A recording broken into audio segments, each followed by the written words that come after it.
Perkenalkan nama saya Dimas. Saya seorang mahasiswa di salah satu kampus Tanjung Pinang. Saya masih semester 1, jadi bisa dibilang saya masih mahasiswa baru. Pada video ini saya akan membahas topik yang tidak terlalu berat, ringan-ringan saja. Jadi pada dasarnya video ini dibuat karena pemenuhan tugas dari salah satu dosen saya di kampus, yakni Bapak Arifin untuk penilaian akhir semester. Kata beliau, singkat cerita, beliau meminta mahasiswa-mahasiswa untuk membuat video membahas tentang topik apapun, bebas, tanpa ada tema tertentu dari beliau. Jadi bebas saja berkreasi sebebas mungkin untuk dijadikan video.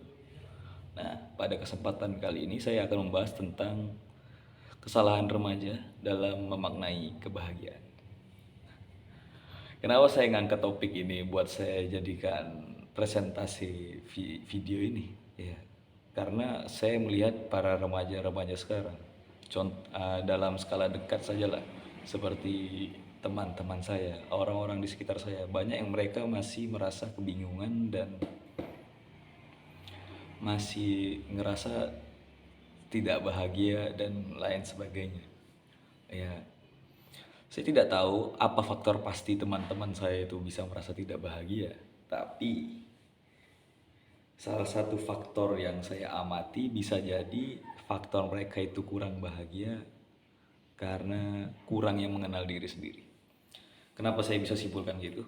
Karena konsepsi kebahagiaan yang saya lihat dari mereka-mereka yang merasa kurang bahagia ini, mereka selalu mencari kebahagiaan-kebahagiaan yang bukan berasal dari diri dia sendiri.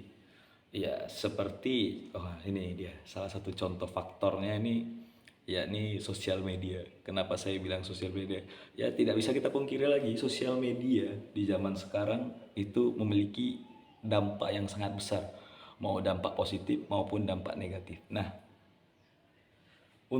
karena derasnya arus informasi tersebut, berarti dengan mau tidak mau kita dituntut untuk memilah informasi tersebut. Nah, tapi kemampuan untuk memilah informasi tersebut kan tidak bisa kita samaratakan. Kita sering lihat di media sosial orang sering flexing tentang keberhasilan mereka dengan kesuksesan mereka.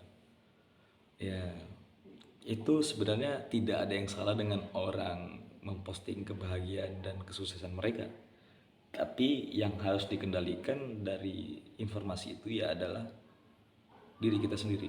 Daripada kita berpikir, kenapa ya orang itu flexing? Kenapa ya orang itu membagikan keberhasilan mereka di sosial media?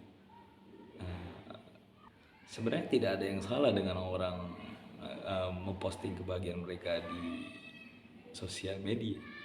Tapi yang harus diralat di situ adalah diri kita sendiri terhadap informasi yang diberikan. Kita contoh kayak postingan orang flexing tentang keberhasilan. Kan hidup itu pilihan. Kita bisa memilih untuk kita ingin iri atau kita ingin termotivasi. Jadi semua itu ada pada kendali diri kita. Kita memang tidak bisa memaksakan orang lain sesuai dengan keinginan kita, tapi kan kita bisa memilih apa respon kita terhadap informasi tersebut. Nah, ada informasi yang memang harus kita abaikan dan ada informasi yang harus kita ambil pelajarannya sebagai dampak yang positif. Nah, dan kesalahan banyak orang di zaman sekarang ini menganggap sosial media adalah suatu ajang tunjuk menunjuk keberhasilan. Ini suatu hal ya. Hidup itu bukan perlombaan, tidak sepenuhnya kompetisi. Kompetisi itu bagus, tapi sampai kapan kita mau terus berlomba-lomba terusan? Capek. Jadi daripada kita terus mengejar satu hal untuk terlihat hebat di mata orang lain, ya kita membuat standar kita sendiri saja. Ya. Jadi makna kebahagiaan menurut saya sendiri, menurut saya pribadi, di saat kita tidak menerima emosi-emosi negatif itu masuk ke dalam diri kita. Ya mungkin sekian video saya tentang kebahagiaan ini.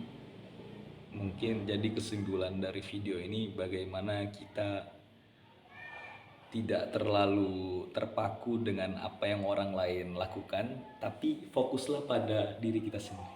Kita bentuk kebahagiaan kita sendiri. Jadi kita tidak menaruh standar kebahagiaan kita kepada faktor-faktor yang berada di luar kendali kita.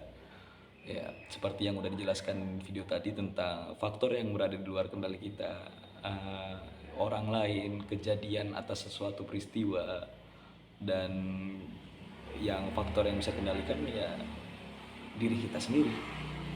Bagaimana kita merespon suatu kejadian tersebut, bagaimana kita merespon informasi-informasi yang beredar.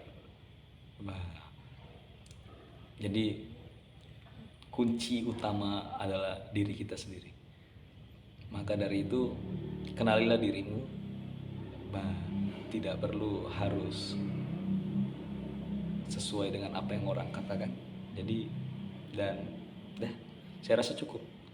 Jadi pada intinya dirimu adalah kuncinya. Jadi kenalilah dirimu. Ya mungkin sekian video pemenuhan tugas saya. Sekian, terima kasih.